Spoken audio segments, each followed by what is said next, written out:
Before we start the video, I want to introduce my partner, U7Buy.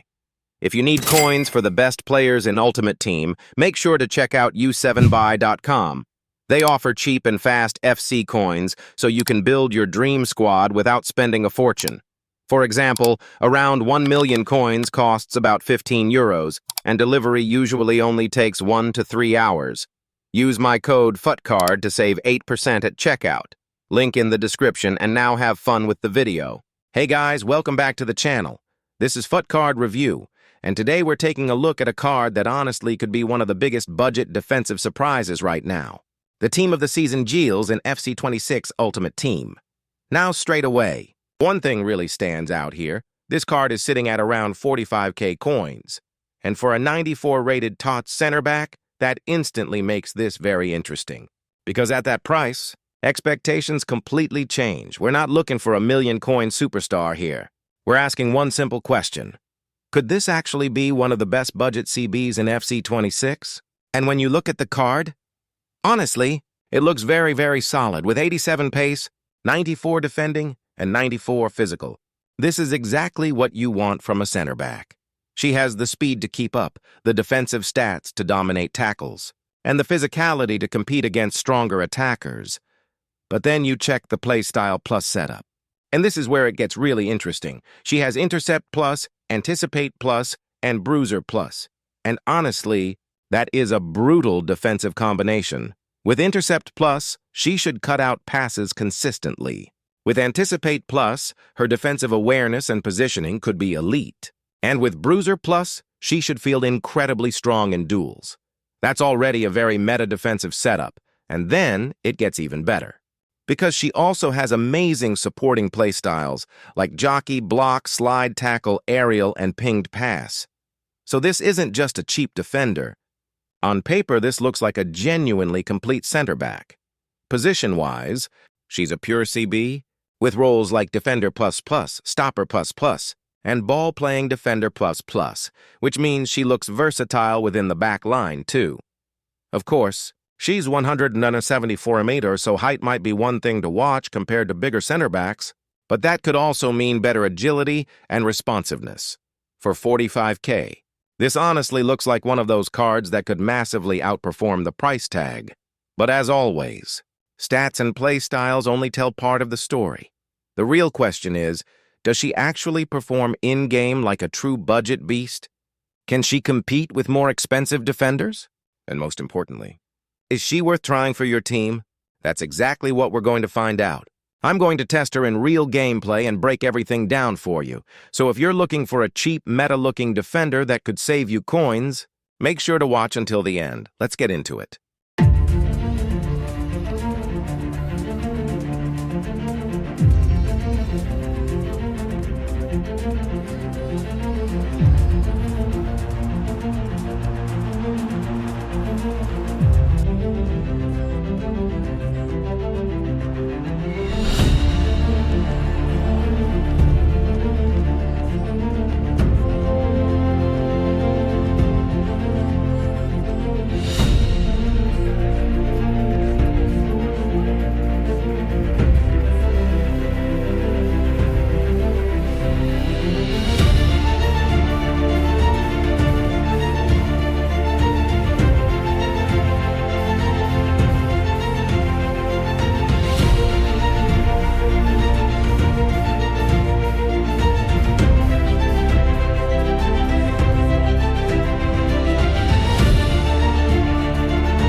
So after testing her in multiple matches, let's break it all down.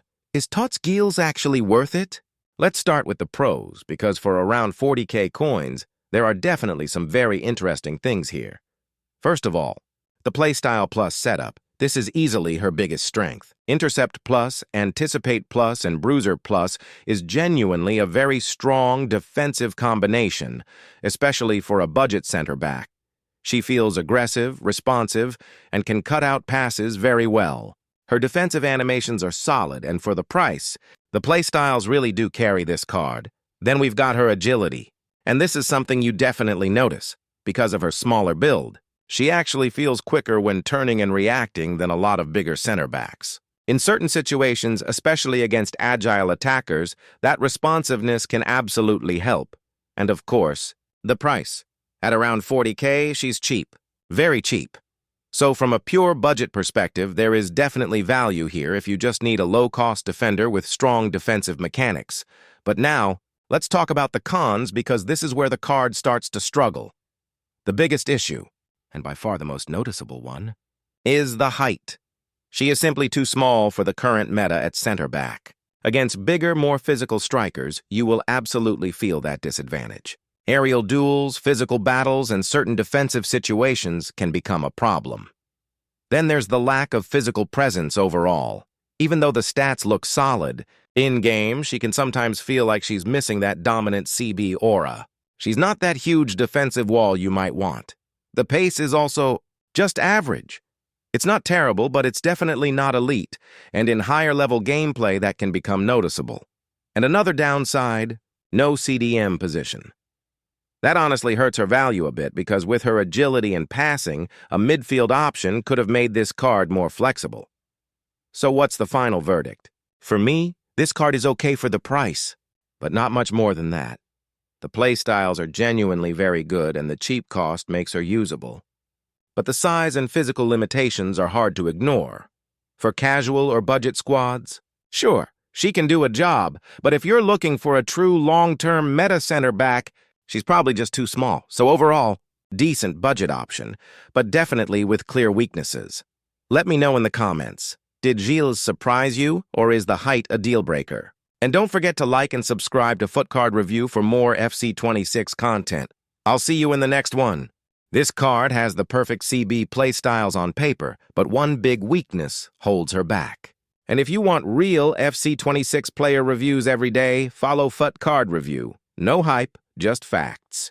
The 94 rated team of the season, Gilles, costs only around 40k and comes with Intercept, Bruiser, and Anticipate in gold, which is basically the dream setup for a center back. Add 94 defending and 94 physical and she looks incredible. In-game, she actually feels very quick, agile, and surprisingly smooth for a defender. Thanks to Bruiser, she also wins a lot of duels and feels very aggressive defensively. But the biggest issue is her height. At only 174 centimeters, she can really struggle in certain matchups, and that becomes a major downside at this stage of the game. If she was taller, this card could be insane. Sadly, even with elite playstyles, that size is just too limiting for me. DM me if you want to join our Discord community. And don't forget to follow for daily player reviews, and comment below which player should be next. Thank you for your support, guys.